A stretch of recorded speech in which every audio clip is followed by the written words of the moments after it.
من الشيطان الرجيم بسم الله الرحمن الرحيم أولما أصابتكم مصيبة قد أصبتم مثليها قلتم أنى هذا قل هو من عند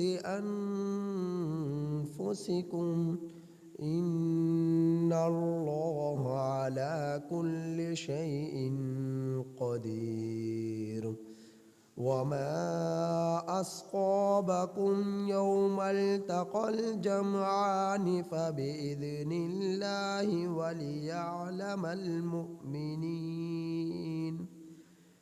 وليعلم الذين نافقوا وقيل لهم تعالوا قاتلوا في سبيل الله أو ادفعوا قالوا لو نعلم قتالا لاتبعناكم هم للكفر يومئذ أقرب منهم للإيمان يقولون بأفواههم ما ليس في قلوبهم والله أعلم بما يكتمون۔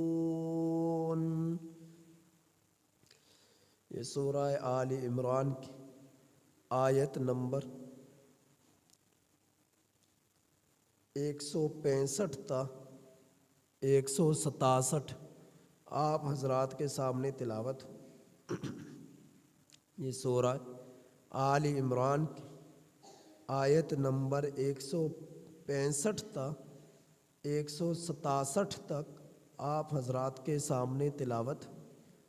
ان آیات کریمہ کا ترجمہ یہ اولما یا جس وقت اصابتکم مصیبہ تمہیں پہنچی ایک مصیبت ایک تکلیف قد اصابتم مثلیہا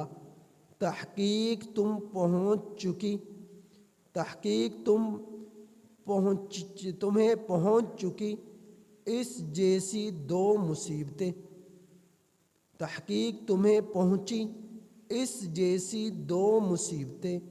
قد اصابتم مثلیہا تمہیں پہنچی اس جیسی دو تکلیفیں قلتم انا ھذا تم نے کہا کہاں سے آئی یہ قل اے میرے پیغمبر آپ کہہ دیجئے ہوا من عند انفسکم یہ تمہارے نفوس کی طرف سے ہے تمہاری جانوں کی طرف سے ہے ان اللہ علی کل شیء قدیر بے شک اللہ تعالی ہر چیز پر قدرت رکھتا ہے وما اصابکم اور جس وقت تمہیں پہنچی یوم التقى الجمعان جس دن وما اصابکم اور نہیں پہنچی تمہیں یوم التقى الجمعان جس دن دو جماعتیں آمنے سامنے ہوئی فَبِإِذْنِ اللَّهِ سو اللہ کے حکم کے ساتھ وَمَا أَصْقَابَكُمْ اور جو کچھ تمہیں پہنچی تکلیف یوم التقى الجمعان جس دن دو جماعتیں آمنے سامنے ہوئی فَبِإِذْنِ اللَّهِ سو اللہ کے حکم کے ساتھ پہنچی وَلِيَعْلَمَ الْمُؤْمِنِينَ اور تاکہ ظاہر کر دے اللہ مومنوں کو وَلِيَعْلَمَ الَّذِينَ نَافَقُوا اور تاکہ ظاہر کر دے ان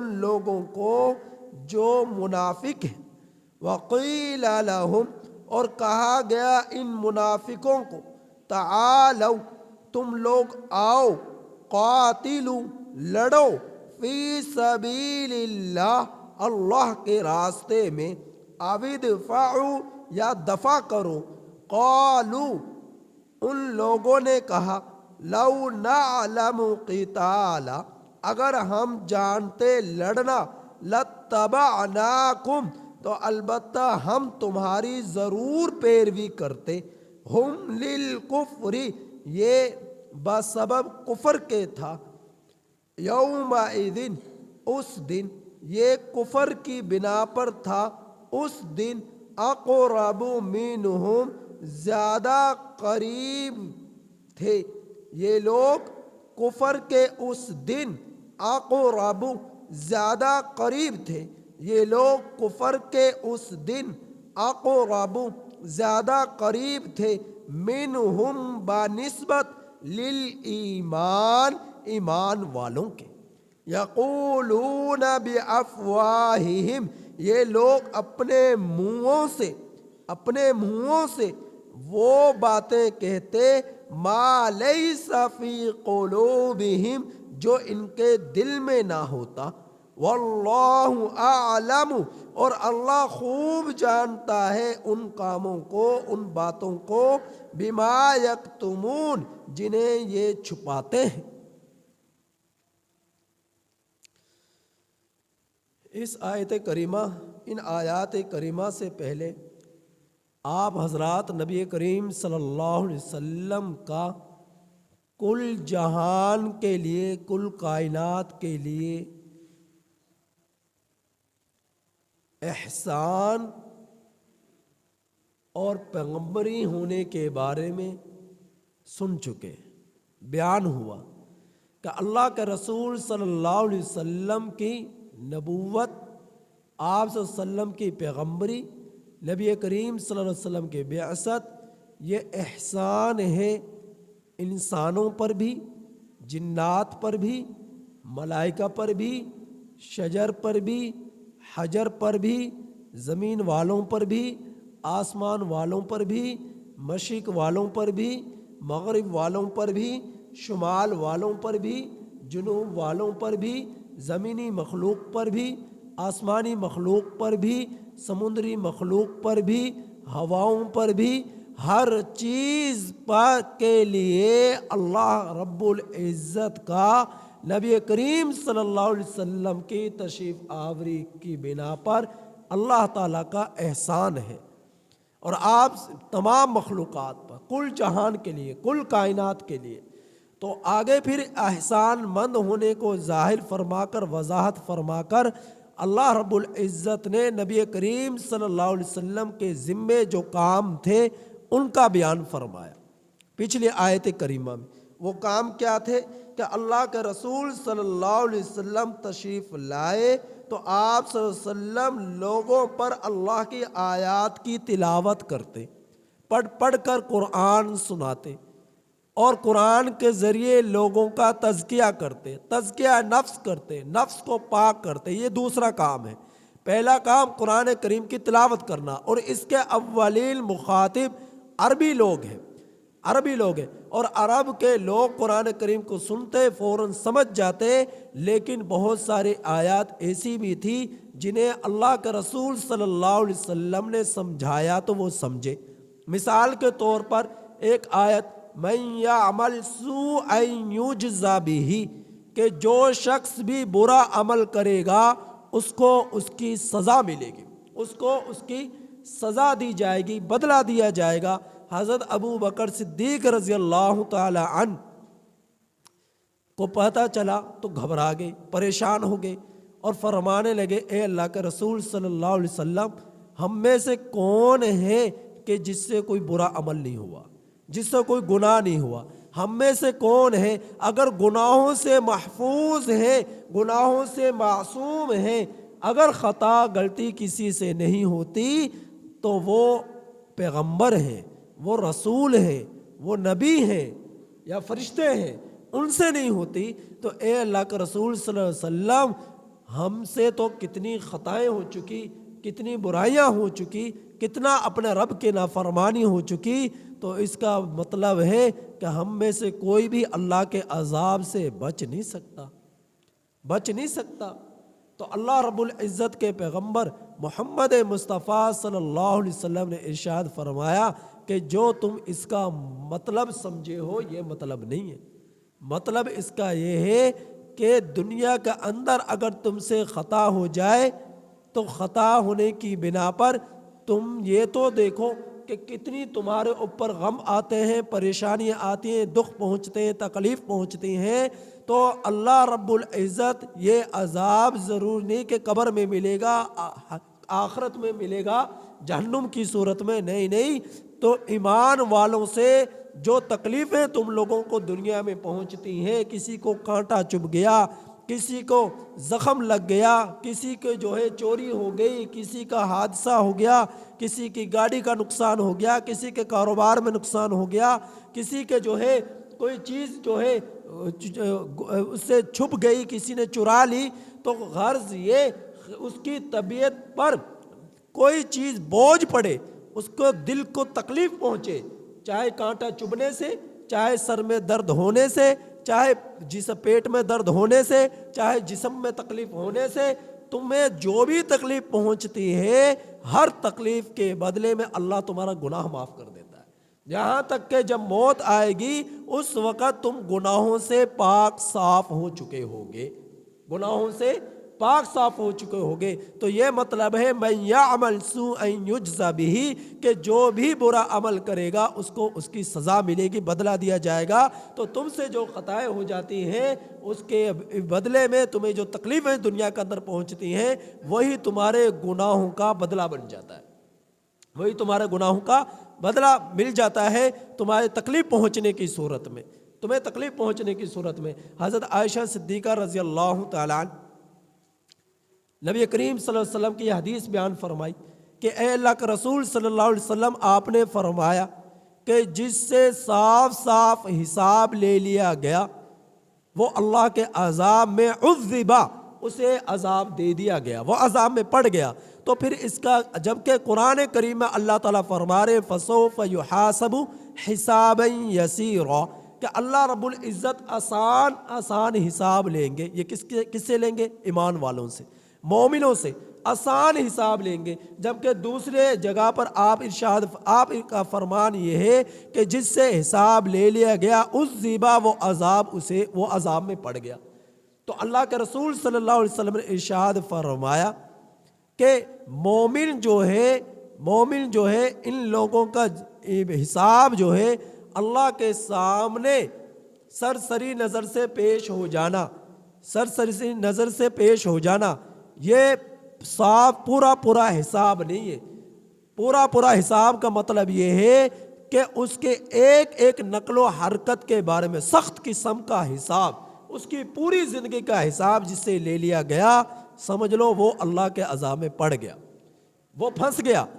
آسان حساب کا مطلب یہ ہے کہ اللہ کے ہاں صرف اس کے اعمال کا پرچہ جو ہے وہ پیش کر دیا گیا اور اس سے کوئی حساب نہیں لیا گیا، تو یہی آسان حساب ہے۔ اسی کی بنا پر بس اللہ تعالیٰ اپنی نظر کرم فرمائیں گے ایمان والوں پر اور ان سب کو جنت میں بھیج دیں گے۔ تو آسان حساب کا مطلب یہ ہے کہ ایمان والے جو تقوی کے ساتھ زندگی گزار کر آئے، اعمال صالحہ کی زندگی گزار کر آئے، تو ایمان والوں کا حساب ایسا ہوگا کہ ان کے اعمال صرف پیش ہوں گے، ان سے پوچھ کچھ نہیں ہوگی تو نے کیا کیا۔ اللہ تعالیٰ ان کے اخلاص کو دیکھ کر، تقوی کو دیکھ کر بس اعمال حساب پیش ہوا، یہ پیشی ہی، یعنی اللہ تعالیٰ اس کے بارے میں پوچھ کچھ نہ کی، اس پیشی کی بنا پر ہی فرما دیا جاؤ تم جنت میں داخل ہو جاؤ۔ ایک حدیث میں آیا، پھر یہ اللہ تعالیٰ نے فرمایا کہ ان کا تزکیہ کرتے ہیں، اللہ کے رسول ہم تزکیہ کرتے ہیں۔ اب یہ آیات کریمہ دیکھیں، پورے قرآن کو صحابہ کرام بھی نہ سمجھ سکے، جبکہ وہ عربی تھے۔ اللہ رب العزت کے پیغمبر نے بعض آیات کو سمجھایا تو سمجھے، ورنہ انہیں نہیں پتا تھا کہ قرآن کریم کے صحیح مفہوم کیا۔ اللہ کے رسول صلی اللہ علیہ وسلم نے سمجھایا تو ان آیات کریمہ کا مفہوم وہ سمجھے۔ اور پھر اللہ تعالیٰ کے رسول صلی اللہ علیہ وسلم تزکیہ کرنا، تو تزکیہ اصل میں اللہ کی ذات کرتی ہے، وَلَٰكِنَّ اللَّهَ يُزَكِّي مَن يَشَاءُ، اللہ تعالیٰ جسے چاہتے ہیں اس کو پاک کر دیتے ہیں، اس کا تزکیہ کرتے ہیں۔ نبی کریم صلی اللہ علیہ وسلم اسباب کے درجے میں ہیں، اصل تزکیہ اللہ رب العزت کی ذات کرتی ہے، اور یہ ہم لوگوں کے ایمان کا حصہ ہے، ہم لوگوں کا ایمان کا حصہ ہے۔ کیا چیز؟ کہ اللہ کے رسول صلی اللہ علیہ وسلم بشر بھی ہیں اور عربی بھی ہیں، بشر بھی ہیں، بشر بھی تھے اور عربی بھی تھے، بشر بھی تھے، عربی بھی تھے اور پیغمبر تھے۔ یہ ہم لوگوں کا ایمان کا حصہ ہے۔ اگر کوئی شخص یہ کہے کہ میں نہیں جانتا کہ اللہ کے رسول صلی اللہ علیہ وسلم وہ بشر تھے یا نہیں تھے، کہ وہ جن ہیں یا ملائکہ ہیں، ملائکہ میں سے تھے یا جنات میں سے تھے یا بشر میں سے تھے، یہ میں نہیں جانتا، میں نہیں جانتا، تو اگر کوئی شخص یہ کہے تو وہ کفر کے اندر جا پہنچے گا، کفر تک جا پہنچے گا۔ تو یہ ہم لوگوں کا ایمان کا حصہ ہے۔ نبی کریم صلی اللہ علیہ وسلم کے بارے میں یہ جاننا کہ نبی کریم صلی اللہ علیہ وسلم بشر تھے، عربی تھے، پیغمبر تھے، یہ اس چیز کا جاننا یہ فرض عین ہے، یہ صحت ایمان کی شرط ہے، ایمان کے صحیح ہونے کی یہ شرط ہے۔ اگر کوئی یہ کہے کہ مجھے نہیں پتا کہ آپ صلی اللہ علیہ وسلم بشر تھے یا جن تھے یا ملائکہ تھے، تو گویا کہ اس نے ایمان کی صحت کی جو شرط تھی اس سے وہ محروم ہو گیا، وہ کفر میں جا پہنچا۔ تو ہم لوگوں کے ایمان کا یہ حصہ ہے کہ نبی کریم صلی اللہ علیہ وسلم کے بارے میں یہ علم رکھنا کہ نبی کریم صلی اللہ علیہ وسلم انسان تھے اور پیغمبر تھے، عربی تھے، عربی تھے۔ تو یہ ہم لوگوں کا ایمان کا حصہ ہے۔ اگر یہ اس چیز کا اگر کسی کو علم نہیں تو پھر کیا ہے؟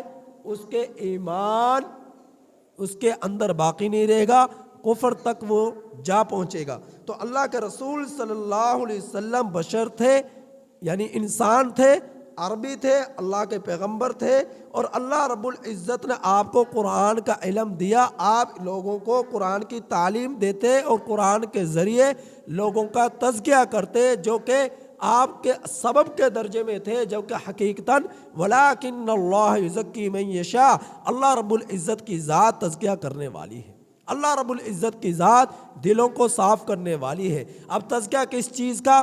کہ جب اللہ کے رسول صلی اللہ علیہ وسلم تشریف لائے تو لوگوں دنیا والوں نے دیکھا کفر کے اندر ڈوبے ہیں، ظلمتوں کے اندر پڑے ہوئے ہیں، اور 360 بت کعبۃ اللہ کی دیواروں پر نصب کیے ہوئے ہیں، اور فسق کا زور تھا، اور گناہ کا زور تھا، اور زنا کا زور تھا، بدکاری کا زور تھا، بے حیائی کا زور تھا، چوری عام تھی، ڈکیتی عام تھی، شراب عام تھی، جوا عام تھا، جھگڑے عام تھے، نفرتیں عام تھی، اور عورت کی عزت تار تار کیا جانا یہ عام تھا، بچیوں اور خواتین کا حقوق یہ پامال ہو چکے تھے، ظلم اور فسق کی صورت میں ظلمتیں طاری تھی، اندھیرا طاری تھا۔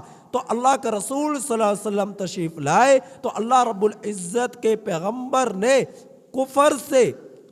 کفر کی جو ظلمت تھی اسے نورانیت کی طرف لے کر آئے، باطل کی جو ظلمت تھی اسے روشنی کی طرف لے کر آئے، کفر جو ان کے سر سے لے کر پاؤں تک ان پر جو ہے مسلط ہو چکا تھا اس سے نکال کر لائے، چوری سے ممانعت کی اور ظلمت سے روکا، چوری سے روکا، ڈکیتی سے روکا، نفرتوں سے روکا، زنا سے روکا، بے حیائی سے روکا، بدکاری سے روکا۔ تو اس طرح وَيُزَكِّيهِمْ، اللہ کے رسول صلی اللہ علیہ وسلم نے تزکیہ کیا لوگوں کا۔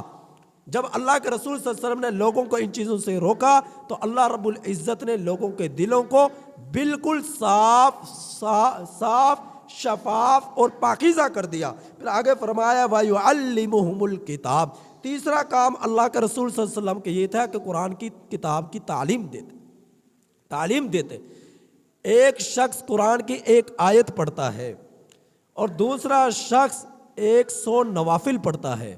اللہ کے رسول صلی اللہ علیہ وسلم نے ارشاد فرمایا 100 نوافل پڑھنے والے سے زیادہ اجر اس ایک آیت قرآن کریم کی پڑھنے والوں کو ملا ہے، ثواب، اجر۔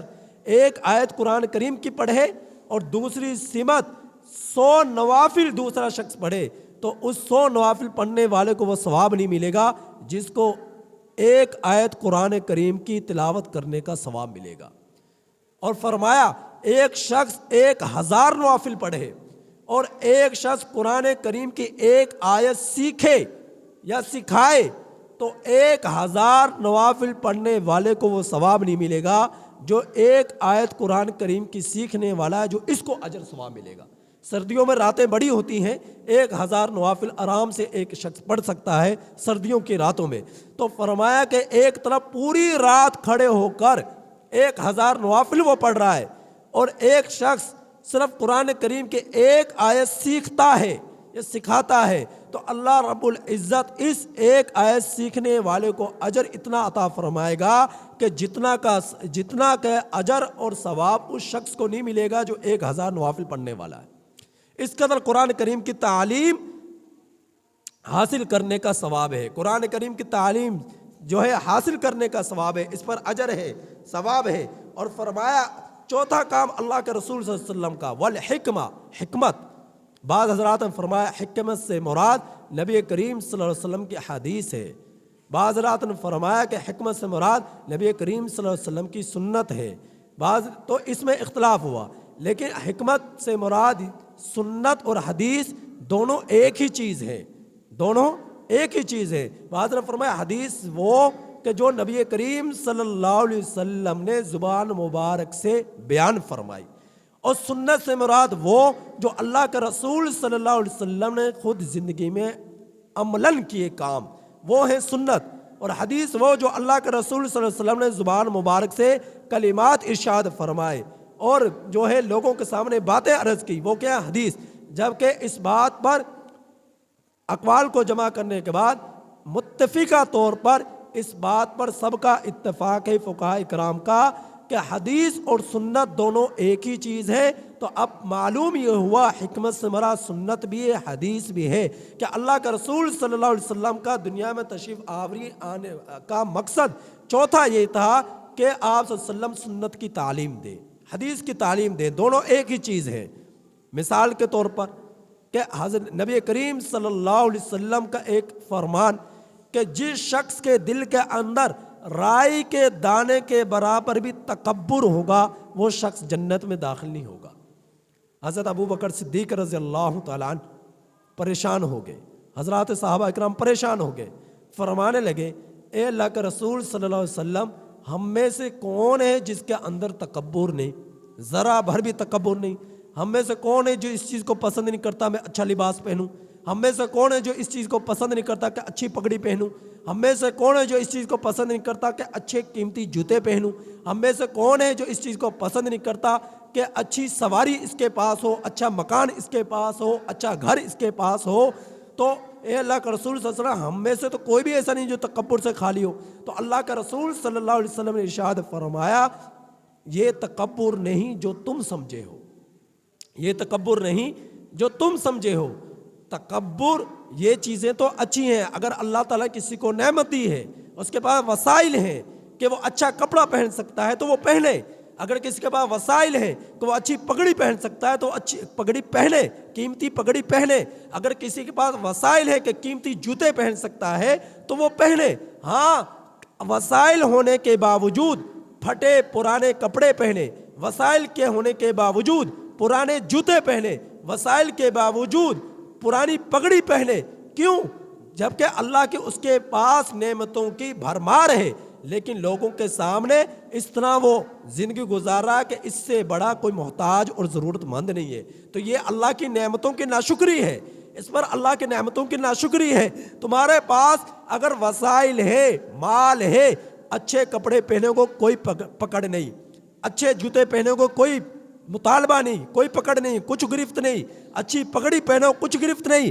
ہاں، اچھی پگڑی پہننے میں تمہارے اندر اکڑ پیدا ہو جائے، اچھا لباس پہننے میں تمہارے اندر اکڑ پیدا ہو جائے، تمہاری چال ڈھال میں اندر تبدیلی آ جائے، زمین پر اترا کے تم چلنا شروع کر دو، تو یہ ہے تکبر، یہ ہے تکبر۔ اچھا قیمتی لباس پہننے میں تکبر نہیں ہے، یہ تو اللہ تعالیٰ کی نعمت کا اظہار ہے کہ اللہ نے اسے نعمت دی تو اس کا اظہار اس کے لباس کے ذریعے ہو رہا ہے۔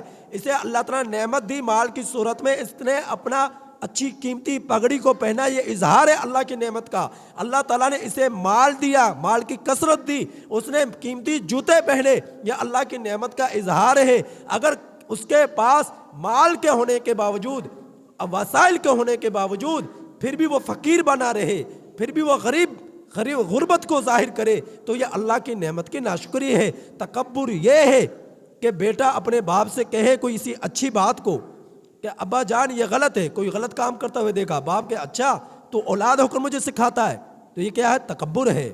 شاگرد اپنے استاد کو کسی عاجزانہ طور پر کسی بات کے بارے میں کوئی استاد جی اس طرح ہو جائے یہ کام، استاد محترم یہ کام اس طرح نہیں، اس طرح ہو جائے تو اچھا ہو جائے، عاجزانہ درخواست کرے، استاد یہ کہے اچھا تو شاگرد ہو کے مجھے یہ بات سکھاتا ہے، تو کیا ہے؟ تکبر ہے۔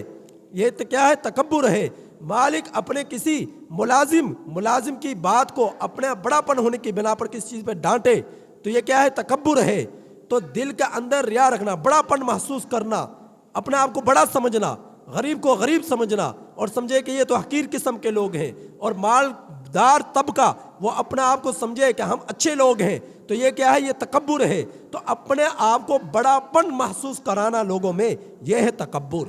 دوسرے کو حقیر سمجھنا، دوسرے کو ذلیل سمجھنا، دوسرے کو کمتر سمجھنا، تو یہ کیا ہے؟ تکبر ہے۔ تو اللہ تعالیٰ نے اس کے بارے میں فرمایا جس کے دل کے اندر رائے کے دانے کے برابر بھی تکبر ہوا، ایسا شخص جو ہے ایمان سے خالی ہوگا، ایسا شخص جو ہے جنت میں داخل نہیں ہوگا، یعنی اول دخول اسے جنت میں نصیب نہیں ہوگا یہاں تک کہ وہ اپنی گناہوں کی سزا بھگت کرائے۔ تو حدیث کی تعلیم دیتا اللہ کے رسول صلی اللہ علیہ وسلم۔ اب اس حدیث کا مفہوم صحابہ کرام کچھ اور سمجھے، لیکن اللہ کے رسول صلی اللہ علیہ وسلم نے اصلاح فرمائی تو صحیح مفہوم سمجھ سکے۔ تو حدیث کی تعلیم دینا، سنت کی تعلیم دینا، یہ چوتھا کام تھا اللہ کے رسول صلی اللہ علیہ وسلم کا۔ تو فرمایا کہ اس سے پہلے جب آپ صلی اللہ علیہ وسلم جب تک قرآن کی تعلیم نہ دی، جب تک اللہ کے رسول صلی اللہ علیہ وسلم نے لوگوں کا تزکیہ نہ کیا، جب تک اللہ کے رسول صلی اللہ علیہ وسلم قرآن کی تعلیم نہ دی، قرآن کریم کی تلاوت نہ کی، آیات کی تلاوت نہ کی اور حدیث کی تعلیم نہ دی، اس سے پہلے لوگ ظلمتوں میں تھے، تاریکیوں میں تھے، بے حیائی میں تھے، بدکاری میں تھے، ظلمتوں میں تھے۔ تو اللہ کے رسول صلی اللہ علیہ وسلم نے لوگوں کو ظلمتوں سے نکال کر روشنی کی طرف لے کر آئے۔ تو یہ اگلی آیت کریمہ جن کے آیت تلاوت ہوئی، ان آیات کریمہ میں غزوہ احد کا ذکر ہے۔ غزوہ احد میں اللہ رب العزت نے فرمایا کہ اگر تمہیں ایک مصیبت پہنچی ہے تو اس سے اولما اصابتکم مصیبہ، یا جس وقت تمہیں پہنچی ایک مصیبت، تمہیں جو ہے غزوہ بدر میں تم نے ایک مصیبت پہنچائی، یعنی کافر لوگ 70 کے قریب گرفتار ہوئے، 70 جو ہے مارے گئے اور باقی لوگ زخمی ہو کر دم دبا کر میدان سے بھاگے غزوہ بدر میں۔ تو فرمایا کہ قد اصبتم مثلیہا، تحقیق تمہیں پہنچی اس جیسی 2 مصیبتیں اور۔ غزوہ احد کے اندر جو ہے مال غنیمت بھی گیا، جانوں کا نذرانہ بھی پیش کرنا پڑا۔ تو اگر تم نے انہیں تکلیف پہنچائی تھی تو تمہیں بھی تکلیف کا سامنا کرنا پڑا۔ اور یہ کیوں پڑا؟ یہ تکلیف کا سامنا غزوہ احد میں کیوں کرنا پڑا؟ اس وجہ سے کرنا پڑا، فرمایا کہ قل ہوا من عند انفسکم، اے میرے پیغمبر ان سے کہہ دیجئے اگر تمہارے نفوس کی جانب سے نافرمانی نہ ہوتی اللہ کے رسول صلی اللہ علیہ وسلم کی، تو تمہیں اس پریشانی کا، اس تکلیف کا، ان 2 غموں کا بھی سامنا نہ کرنا پڑتا جو غزوہ احد کے اندر کرنا پڑا، کہ جانوں کے نذرانے بھی پیش کرنے پڑے، مال غنیمت جو تمہارے ہاتھوں میں آیا اس سے بھی تم محروم ہو گئے۔ غلط فہمی کیا ہوئی؟ نفوس سے غلطی کیا ہوئی کہ جبل رمات میں 50 صحابہ کرام کو اللہ کے رسول صلی اللہ علیہ وسلم نے وہاں پر پہرا دینے کا حکم دیا، لیکن وہاں پر نہ رکے اور وہاں سے آگے میدان میں، تو اس نافرمانی کی بنا پر اللہ رب العزت نے فتح کو شکست میں تبدیل کر دیا اور پھر 2 تکلیفوں کا سامنا کرنا پڑا۔ ایک تکلیف مال غنیمت سے محروم ہو جانا، دوسری تکلیف سینکڑوں جانوں کا نذرانہ پیش کرنا۔ تو اللہ تعالیٰ نے فرمایا اس سے پہلے تم کافروں کو تکلیف پہنچا چکے تھے غزوہ بدر میں، اب غزوہ احد میں تمہیں 2 تکلیفوں کا سامنا کرنا پڑا، اور یہ بھی تمہاری جانوں کی وجہ سے ہی ہوا۔ اور تمہاری جانوں کی طرف سے کیا ہوا کہ جبل رمات پہ تم رکے نہیں، اللہ کے رسول صلی اللہ علیہ وسلم کی نافرمانی ہوئی اور تم میدان میں آئے، تو جس کی وجہ سے تمہیں جانوں کا نذرانہ بھی پیش کرنا پڑا اور مال غنیمت سے بھی محروم ہوئے۔ تو فرمایا ان اللہ علی کل شیء قدیر، بے شک اللہ تعالیٰ ہر چیز پر قادر ہے، وہ چاہے کسی کو فتح دے دے، چاہے کسی کو شکست دے دے، چاہے کسی کو عزت دے، چاہے کسی کو ذلیل کرے، ہر چیز پر قادر اور مطلق ذات اگر کوئی ہے تو اللہ کی ذات ہے۔ فرمایا وما اصابکم یوم التقى الجمعان، اور جو تمہیں پہنچی اور اور جو بھی کچھ تمہیں تکلیف پہنچی ہے، جب دو جماعتوں کا آمنا سامنا ہوا، یہ تکلیف، یہ مصیبت فَبِإِذْنِ اللَّهِ، اللہ ہی کے حکم سے پہنچی ہے۔ فرمایا وَلِيَعْلَمَ الْمُؤْمِنِينَ، جب کوئی مصیبت پہنچتی ہے، کوئی غم پہنچتا ہے، اس وقت پتہ چلتا ہے کھرے اور کھوٹے کا۔ تو اللہ رب العزت نے مصیبت اس وجہ سے بھی پہنچائی، یہ غم اس وجہ سے بھی صحابہ کرام کو ملا، تاکہ پتہ واضح طور پر یہ چیز آ جائے سامنے کہ کون کھرا ہے، کون کھوٹا ہے، کون پکا مسلمان ہے اور کون کچا مسلمان ہے۔ تو پھر دیکھا کہ غزوہ احد کے اندر 300 منافقین واپس پلٹ گئے۔ اب ان کے بارے میں آگے اللہ تعالیٰ بیان فرما رہے وَلِيَعْلَمَ الَّذِينَ نَافَقُوا، اور تاکہ ظاہر کر دے ان لوگوں کو جنہوں نے جو منافق ہوئے، ان لوگوں کو ظاہر کر دے۔ اس وجہ سے اس آزمائش میں پڑے جانے کی یہ بھی ایک وجہ تھی۔ وَقِيلَ لَهُمْ، اور کہا گیا ان لوگوں کو، کن کو؟ منافقین کو۔ کیا کہا گیا؟ تعالو، آؤ تم لوگ، قاتلو، لڑو، فی سبیل اللہ، اللہ کے راستے میں، او ادفعوا، یا دفاع کرو۔ قالو، منافقین کہنے لگے لو نعلم قتالا، اگر ہم جانتے لڑنا، لاتبعناکم، تو ہم ضرور تمہاری پیروی کرتے، ہم ضرور تمہاری پیروی کرتے۔ ہم للکفر یومئذ اقرب منہم للایمان، یہ منافقین اس دن کفر کے زیادہ قریب تھے بنسبت ایمان والوں کے۔ یہ منافقین کفر کے زیادہ قریب تھے۔ انہوں نے ہلے بہانے کیے، ہم لڑنا نہیں جانتے، لڑنا جانتے تو ہم ضرور آ جاتے۔ پھر دوسری بات انہوں نے یہ کہی کہ ہم ضرور لڑتے تمہارے ساتھ، لیکن تم یہ تو دیکھو، ایک طرف تم 700 ہو اور ایک طرف وہ 3000 ہیں، اگر کوئی برابری ہوتی تو لڑنا، ہم بھی کہتے ہیں کہ بھائی لڑنا چاہیے۔ اب برابری کا کوئی تصور ہی پیدا نہیں ہوتا کہ تمہاری تعداد 700 ہے اور ان کی تعداد 3000 ہے، یہ تو اپنے آپ کو موت کے دھانے کے اندر دھکیلنا ہے، اپنے آپ کو خود موت کے جو ہے پنجے کے اندر جو ہے مبتلا کرنا ہے۔ تو یہ تو اپنے آپ کو موت کے اندر مبتلا کرنا ہے۔ تو یہ تو برابری جب ہے نہیں تو لڑنا کیسا ہوا؟ یہ کوئی لڑائی ہے کہ ایک طرف 700 ہیں اور ایک طرف 3000 ہے؟ تو منافقوں نے اس طرح کی باتیں کہی تو اللہ رب العزت نے فرمایا کہ یہ سارے ان کے ہلے بہانے تھے، اور یہ بات واضح ہو کر سامنے آ گئی کہ یہ منافقین ہیں اور یہ پکے مسلمان ہیں۔ تو منافقین کفر کے زیادہ قریب تھے، واضح ہو گیا ان کا کفر، واضح ہو گیا ان کا نفاق۔ تو اللہ رب العزت فرما رہے یقولون بافواہہم ما لیس فی قلوبہم، یہ لوگ جو اپنے منہوں سے کہتے ہیں وہ ان کے دلوں میں نہیں ہوتا۔ دلوں میں کیا ہے؟ کفر، اور منہوں پر کیا ہے؟ ایمان۔ تو اصل میں ایمان تو وہ ہے جو دل میں ہو۔ زبان کا کیا؟ زبان آج ادھر کی ہے، کل ادھر کی ہے، زبان سے جو نکالا نکل گیا۔ اصل بات ہے دل کی۔ اگر دل میں ایمان ہے، دل میں ایمان ہے، دل میں جو ہے اللہ سے تعلق ہے، نبی سے تعلق ہے، ایمان سے محبت ہے، اسلام سے تعلق ہے، دل کے اندر اس کی قدر و منزلت ہے، تو اللہ کہاں اس کا اعتبار ہے۔ زبان کا کیا؟ زبان تو ایسی ہے اسے جس طرح مروڑ لیا یہ اسی طرح مڑ گئی، جس طرف اسے پھیر لیا اسی طرف یہ پھر گئی، اب کچھ کہہ رہی ہے کل کچھ کہہ رہی ہے۔ تو زبان تو ایسی ہے۔ اصل بات ہے ایمان کا دل کا اندر ہونا، ایمان کا دل کا اندر ہونا، اور یہ ایمان ان کے دلوں میں نہیں تھا۔ ان کے زبان پر ایمان تھا، زبان پر ایمان تھا، لیکن دل میں کفر تھا۔ تو اللہ تعالیٰ فرما رہے جو کچھ ان کے دلوں میں ہے وہ ان کی زبانوں پر نہیں تھا، جو ان کی زبانوں پر ہے وہ ان کے دل میں نہیں تھا۔ زبان میں کیا تھا؟ ایمان، اور دل میں کیا تھا؟ کفر۔ دل میں کیا تھا؟ کفر، اور زبان پر کیا تھا؟ ایمان۔ تو اللہ تعالیٰ فرمانے جو ان کے دلوں میں تھا وہ زبان پر نہیں تھا، اور جو زبان پر تھا وہ دلوں میں نہیں تھا۔ واللہ اعلم بما یکتمون، مسلمانوں کو دھوکہ دے سکتے ہیں، نبی کریم صلی اللہ علیہ وسلم سے اپنے کفر کو چھپا سکتے ہیں، لیکن اللہ سے نہیں چھپا سکتے، اللہ تعالیٰ سے نہیں چھپا سکتے۔ وہ دلوں کو، بھیدوں کو، دلوں کو، رازوں کو خوب جانتا ہے۔ پوری دنیا جہاں کہیں بھی چھپ جائے، پوری دنیا کا کافر اللہ تعالیٰ سے نہیں بھاگ سکتا۔ تو اللہ تعالیٰ ایک ایک نقل و حرکت سے باخوبی باخبر ہے، باخوبی باخبر ہے۔ تو یہ منافقین کس کو دھوکہ دے رہے؟ اللہ تعالیٰ کو دھوکہ دے رہے ہیں۔ اللہ رب العزت کو کوئی چیز دھوکہ نہیں دے سکتی، وہ اب اپنی غلط فہمی میں ہے۔ تو اللہ تعالیٰ نے ان آیات کریمہ میں غزوہ احد کے اندر مسلمانوں کا تذکرہ کیا اور غزوہ احد سے پھر جانے والے منافقین کا تذکرہ کیا۔ اللہ تعالیٰ سے دعا ہے ہر طرح کا، ہر دور میں، ہر زمانے میں ہم میں سے ہر ایک کی نفاق سے حفاظت فرمائے اور ہمارے ایمان اور اسلام کو مضبوط فرمائے۔ الحمدللہ۔